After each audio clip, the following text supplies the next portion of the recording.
Welcome to the Deep Dive. We sift through stacks of research, historical texts, articles, deep theological work to bring you the core insights. Today, we're really immersing ourselves in Isaiah chapter 11. It's one of the richest, most concentrated pictures of hope you'll find anywhere in ancient writings. It really is an amazing chapter. And, to really get it, you have to remember what comes right before. Chapters 9 and 10 are heavy, full of warnings about judgment, God's judgment, specifically aimed at arrogant empires like Assyria. Right. Assyria is depicted as this huge forest, seemingly unstoppable, right? And then God just fells it. Exactly. Cut down. It's a picture of devastation, war, almost finality, but then boom. Chapter 11 flips the script completely. It's a pivot, isn't it? From despair, from that felled forest to this stump, which sounds dead, but the chapter turns it into a blueprint for, well, global restoration, redemption, really. Total redemption. And that's what this deep dive is all about for you listening. We want to go way beyond just reading the words on the page. We're aiming for a really comprehensive understanding, looking at every verse, its prophetic weight, its symbolism, even the psychological depth. Okay, so that's our mission. A verse-by-verse look at what this promised restoration actually entails. How does the chapter lay it out? Well, it unfolds quite logically, actually, in three main movements, you could say. First, verses 1 to 5, they establish the character of this coming Messiah figure and how he rules, his perfect justice. Okay, the person and his reign. Then second, verses 6 to 9, paint this picture of the peaceful kingdom that results, like cosmic harmony, animals, nature itself transformed. The famous lion and lamb part? That's the one. And third, verses 10 to 16 describe this massive worldwide restoration, God gathering his scattered people back together. It's huge in scope. Right, a complete picture. Okay, let's dive in and unpack this blueprint, starting right at the beginning, verse 1. So verse 1 hits us immediately with this powerful image. A shoot will come up from the stump of Jesse. From his roots, a branch will bear fruit. The stump. That feels like a really bleak starting point, doesn't it? What does stump of Jesse mean historically? It's incredibly bleak, yeah. The stump, giza in the Hebrew, it really pictures the royal line of David as being, well, chopped down, finished. Think about the time after the exile to Babylon. The kingship was gone. Judah was just this minor province. So the promise God made to David that his dynasty would last forever, it looked completely broken. Utterly broken. Yeah. The stump signifies that destruction, that humiliation. But crucially, the roots are still there. There's still this latent potential deep down. And it's specifically the stump of Jesse, not David. That detail feels important. Why Jesse, David's father? Oh, that choice is brilliant. And it kind of subverts expectations. Jesse wasn't a king, remember. He was just a farmer in Bethlehem. Humble origins. So going back to Jesse emphasizes humility. Exactly. It says this new ruler, this Messiah, isn't going to emerge from, the existing royal court with all its potential corruption or fading glory. He's coming from somewhere unexpected, obscure. Just like God chose David the shepherd boy in the first place. It signals a fresh start, divine choice over human status. It's like continuity, but through a radical break. New life from apparent death. And this new growth gets two different names here, right? A shoot and a branch. Yeah, two Hebrew words. The first, choder, often translated rod or shoot, really emphasizes that tender newness, something fresh pushing up from the dead wood. Okay, vitality. And the second, netzer, meaning branch or sprout. This is the term with huge symbolic weight. Netzer becomes this key title for the ideal king. It connects to the Davidic line, yes, but signifies this radical spiritual renewal. And many see a wordplay here, possibly linking to Nazareth in the New Testament. Hinting at the unexpected, maybe even look down upon origins of Jesus later on. Okay, so this branch brings radical renewal. And verse 2 tells us how. It's all about the Spirit. Absolutely.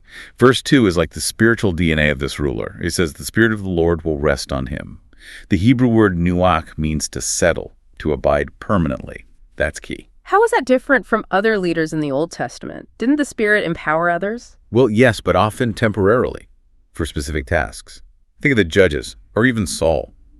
Here, it's a permanent dwelling. This ruler has this abiding divine qualification that sets him completely apart. It's what enables his perfect governance. Let's break down those attributes. There's 7 listed, right? It seems like a complete package for ideal leadership. It really is. It starts with the foundation, the Spirit of the Lord itself, his divine presence. Then you get 6 specific qualities, often grouped in pairs. Okay, what's the first pair? First, wisdom, chokmah. This is practical insight, knowing the right thing to do, making good moral judgments in complex situations, and alongside it, understanding, bina. This is deeper insight, knowing why things are the way they are, perceiving the hidden dynamics. So wisdom is the what, understanding is the why and how. Got it. What's next? The next pair relates more to action and strategy. Counsel etza, which is the ability to give wise advice, strategic guidance. It connects directly back to that title, Wonderful Counselor in Isaiah 9. And then might, Gebra. Now, this isn't just brute force. Not military power alone. No, it's effective divine power. The ability to actually save, deliver, and carry out God's purposes effectively. Okay, so wisdom, understanding, counsel, might. What are the last two? They seem to tie it all back to God. They do. Sixth is knowledge, dahath. This means an intimate, deep awareness of God, of truth, of reality itself. And finally, seventh, the fear of the Lord. Which doesn't mean being scared of God, right? Not terror, no. It's profound reverence, awe, complete submission to God's will. It's listed last, but it's actually the foundation for everything else. All his wisdom, counsel, power flows from this joyful alignment with God. It's the source of true wisdom. You just don't see this combination in any human leader. It's a picture of someone perfectly equipped on the inside. And that internal perfection then has radical external consequences, especially in how he judges. Verse 3 is striking. It really is. It says he won't judge by the sight of his eyes or the hearing of his ears. Think about how revolutionary that is. Yeah, it cuts against everything we usually rely on. Appearances, hearsay. Exactly. It's a direct critique of flawed human justice systems. Judging by wealth, status, how well someone speaks, or just, rumors and biases, like judging based on news headlines or social media snippets today. He sees deeper, like that verse in Samuel. Man looks at the outward appearance, but the Lord looks at the heart. Precisely. He judges based on divine truth, on the actual internal character and motives. He cuts through all this superficial stuff. And look who gets prioritized in his courtroom. Verse 4. Right. It says he judges the poor and the meek with righteousness and equity. The dull, the powerless, and the anavim, the humble, the afflicted. His first concern is justice for the marginalized. He brings righteousness and equity, fairness, levelness to those who usually get crushed by the system. It's about reversing that oppression. But he's not just gentle. There's real power here against wickedness. But his weapon, it's his word. Yes. He will smite the earth with the rod of his mouth, and with the breath of his lips he shall slay the wicked. This is sovereign power, but it's exercised through his divine pronouncement, his logos. Effortless authority. Effortless, yeah. It's depicted as a spiritual act of warfare. His word itself carries the power to dismantle evil. The New Testament picks up on this big time, like in 2 Thessalonians, where the lawless one is destroyed by the breath of his mouth. It's the ultimate weapon. And finally, verse 5 wraps up this description with his clothing almost. The belt of righteousness and faithfulness. Right, the girdle or belt, as the Azor. In the ancient world, a belt wasn't just decorative. It cinched up your robe so you could move, work, fight. It held things together, supported weapons. So righteousness and faithfulness aren't just nice ideas for him. No, they're his core support. They're the moral framework that holds everything together, equipping him for action, making him completely reliable. His integrity is his strength. Okay, so we have this picture of a perfectly just, spirit-filled king. Now, the chapter shifts to show the results of his reign. And it's not just about human society changing, is it? It seems like the whole cosmos responds. That's right. Verses 6 through 8 describe what happens when this kind of justice takes root. It leads to this incredible vision of the peaceable kingdom. It's like the curse from Genesis. The brokenness in nature itself starts to reverse. Enmity ends. And the way Isaiah describes it is so vivid, using these animal pairings that are completely paradoxical. They're designed to shock you almost. Definitely. They maximize the contrast. You have the wolf, the symbol of ferocity, living peacefully with the lamb, the symbol of vulnerability, the leopard, lightning-fast predator, lying down with the kid, its usual prey. It gets even stranger, it does. The cow and the bear grazing together. Think about that, a farmer's livelihood right next to a major threat, and maybe the most stunning. The lion, the apex predator, eating straw like an ox. Carnage itself stops. The fundamental predator-prey relationship is undone. Wow, predation itself is healed. And then the ultimate picture of safety involves a child. Yes, the child is central to this whole image. First, a little child is leading these formerly deadly animals. Imagine that. And then, even more powerfully, a baby, an infant, playing safely near a cobra's den, putting its hand near an adder's hole without any harm. Total security. Vulnerability is completely safe. It signifies absolute safety. And symbolically, it's huge. It points back to Genesis 3, the curse involving the serpent. Here, the serpent's threat is neutralized. It's a picture of evil being ultimately defeated. And the child leading the animals suggests humanity's intended role, a gentle dominion, is restored. Okay, this picture is amazing, but it raises the big question: how literally should we take this? Are lions really going to eat straw? Or is this all just a beautiful metaphor for peace between people? That is the million-dollar question, isn't it? And honestly, the sources suggest we shouldn't force an either. There are layers here. So what's the case for literal interpretation? Well, some argue strongly that this describes a future physical transformation of nature itself. Maybe during a millennial reign or the new heavens and new earth, they'd point to passages like Romans 8, where Paul talks about creation itself groaning, waiting to be liberated from decay. So a literal reversal of the curse on nature. But could it be symbolic, maybe representing human enemies reconciling? Absolutely. That's a very common and valid reading, too.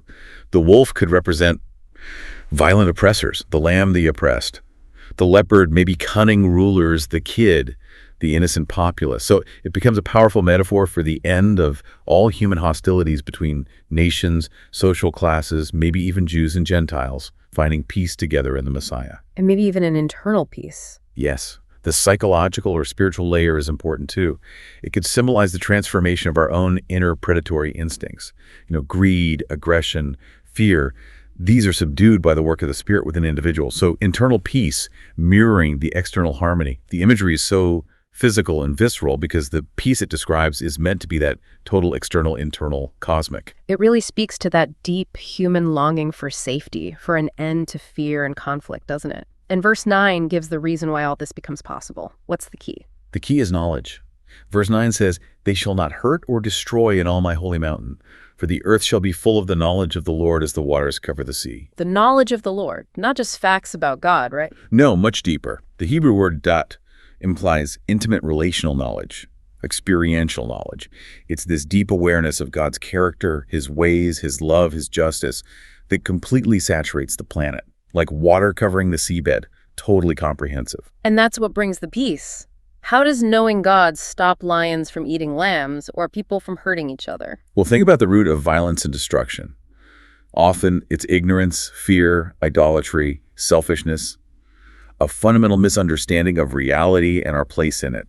When the true knowledge of God floods the world, it replaces those roots. It fosters reverence, trust, understanding, love. It's the spiritual antidote to chaos.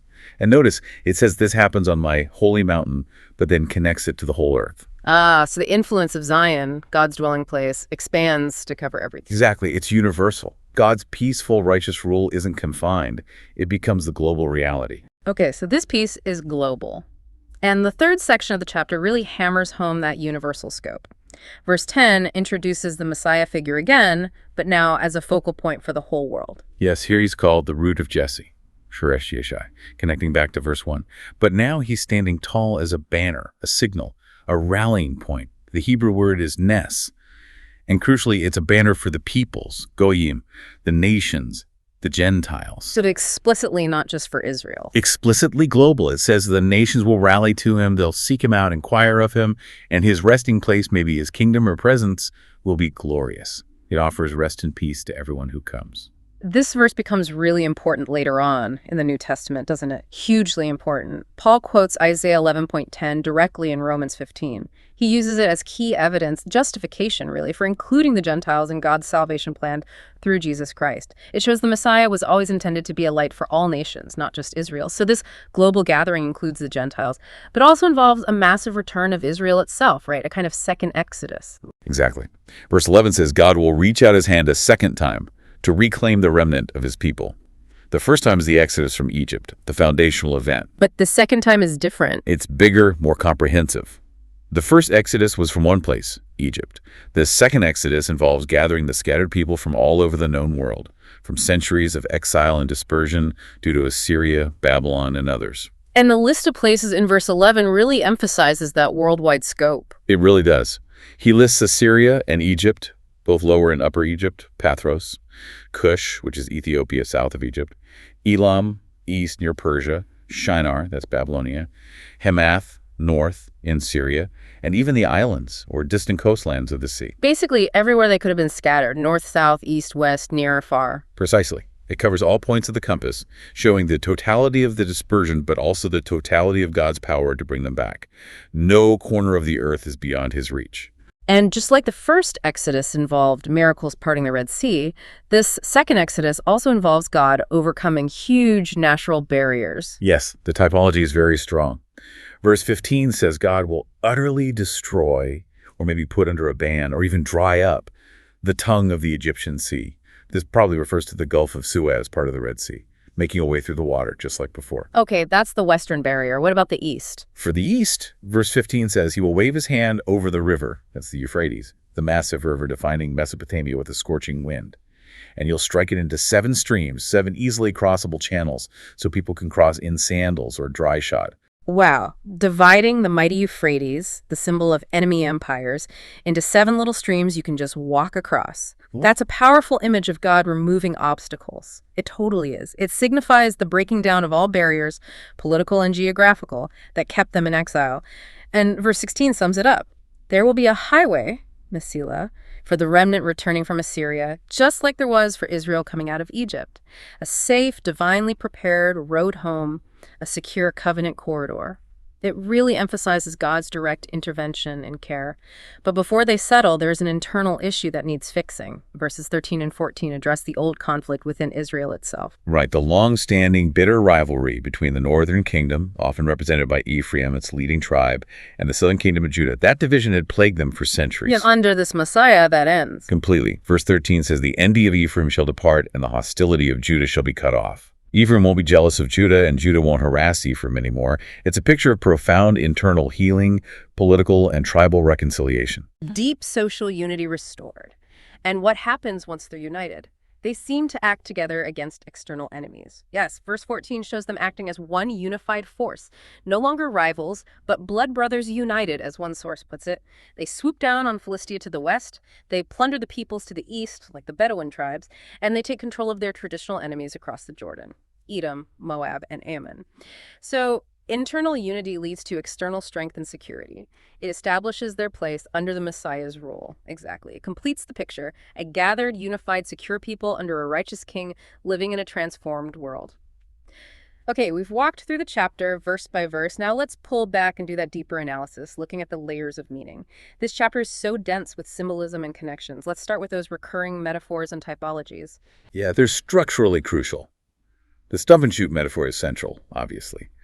That image of life from death, continuity through discontinuity, is a powerful assurance that God's plan doesn't fail, even when human structures collapse. It's a direct contrast to all the failed kingship we read about before this. This branch finally gets it right. And the Exodus typology you mentioned feels incredibly intentional. The drying sea, the highway. Totally intentional. Framing the return as a second Exodus does something specific. It elevates this future deliverance. It says, you thought the first Exodus was amazing. This one, the final one, will be even greater, more comprehensive. It anchors the ultimate fulfillment of God's promises in that foundational salvation event, but surpasses it. What about the peaceable animals? We talked about literal versus symbolic, but as a metaphor, what's its core function? As a metaphor, it powerfully represents reconciliation. Not just superficial tolerance, but deep harmony between former enemies, whether that's Jew and Gentile, rich and poor, warring nations, or even as we discuss the conflicting drives within the human heart. It visualizes peace in its most radical, comprehensive form. Okay, let's shift to the spiritual, psychological, and social dimensions. Psychologically, that peaceable kingdom vision, what does it tap into? Deep human longing for security, I think. That image of the child safe with the cobra, it speaks directly to trauma, to fear. It suggests a world where vulnerability isn't exploited, where trust replaces suspicion. It's profoundly healing, psychologically. And notice the leader himself, his defining trait is delight in the fear of the Lord. That suggests a leader who is psychologically sound, humble, restrained, not driven by ego or impulsive reactions. And socially, the mandate seems pretty clear. Crystal clear. Isaiah 11 puts justice for the vulnerable, the poor, the meek, right at the heart of legitimate political order. It's a stinging critique of any system based on power, wealth, or favoritism. And the healing of Ephraim and Judah is a paradigm for social reconciliation. It's as deep-seated ethnic, political, and religious divides can be overcome. Unity is possible. Theologically, what's the core affirmation here about God? Fundamentally, it affirms God's covenant faithfulness. Despite Israel's failures, despite judgment, God keeps his promises. especially the promise to David. It presents a theology where restoration, redemption, and ethical renewal ultimately triumph over sin and judgment. And it emphasizes God's initiative. He provides the shoot. He equips the ruler with the Spirit. He orchestrates the return. It all flows from him. This isn't just ancient history, though. These ideas feel incredibly relevant today. How does this blueprint compare to, say, modern leadership? Well, think about those 7 qualities of the Spirit-filled ruler. Wisdom, understanding, counsel, might, knowledge, fear of the Lord. Compare that to what often gets valued today. Charisma, poll numbers, decisiveness, even if it's rash, judging by appearances or sound bites. Isaiah's model prioritizes deep integrity, moral discernment, non-superficial judgment. It's a radical challenge to political, corporate, even religious leaders who operate on calculation rather than character.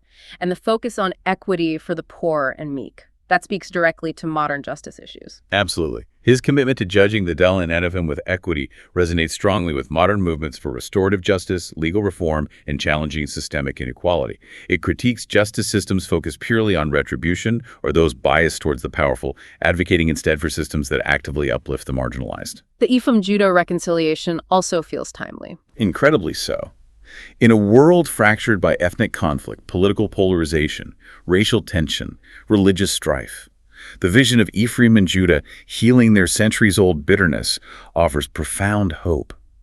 It suggests that even the deepest wounds can be healed, that true unity, not just forced tolerance, but reconciled cooperation is achievable under the right, spirit-led influence. And we shouldn't overlook the ecological dimension, the Peaceable Kingdom's implications for how we treat the planet. Right. That vision of lions eating straw and bears grazing with cows, while maybe symbolic, certainly speaks to a deep harmony within creation itself. It resonates with modern environmental concerns, implicitly critiquing exploitation and advocating for a relationship of stewardship and peace with the natural world, not just dominance over it. Perfected human ethics seem to extend to all creation. Finally, let's touch on the unseen, the spiritual dynamics operating behind the scenes in this chapter. What's going on spiritually? Well, the entire narrative is driven by divine agency. God's unseen hand is orchestrating everything: the rise of the shoot, the empowerment by the Spirit, the transformation of nature, the regathering of peoples across geopolitical boundaries. History is moving toward God's intended goal, regardless of how chaotic things might seem on the surface. And that's slaying the wicked with the breath of his lips. You said it was spiritual warfare. Yes, it's more than just judgment. It's the power of divine truth. The logos, confronting and dismantling the very structures of ideologies of wickedness. It's Christ's word defeating the spiritual forces, the principalities and powers, as Paul might say, that underpin injustice and rebellion against God. So the ultimate victory is spiritual, which then manifests physically. Exactly. The transformation of nature, the end of predation, the harmless serpent, these symbolize the breaking of the spiritual curse that entered with the fall. The child playing safely by the adder's hole is the ultimate picture of Satan's power being nullified, of evil being defeated at its root by the Messiah. It's a victory in the unseen realm that reshapes all of reality. #outro. Okay, let's try to bring this incredibly rich chapter together. What Isaiah 11 gives us is, well, it's a stunningly detailed blueprint for total transformation. God stays true to his promises, raising up this perfect, spirit-filled king from a place of apparent hopelessness. And this king brings perfect justice, especially for the vulnerable. He initiates a peace so profound it heals the cosmos itself, addressing deep trauma. And he gathers a unified, global people, Jew and Gentile, who know God intimately. It hits on every level, doesn't it? Personal spiritual formation for the leader, a mandate for social justice, global reconciliation, cosmic renewal. It really does. It challenges us internally and externally. It demands a leadership rooted in reverence for God, and it commands a society built on equity and peace. And it seems the vision calls us, even now, to try and live as citizens of that coming kingdom, to embody that humility, justice, and reconciliation in our own lives and communities while we wait for the full picture. Absolutely. Which brings us to a final thought for you, the listener, to take away. Isaiah 11 starts with that image of a stump, a symbol of something cut down, seemingly dead, hopeless. Think about your own life or your community or even the wider world today. Where do you see a stump?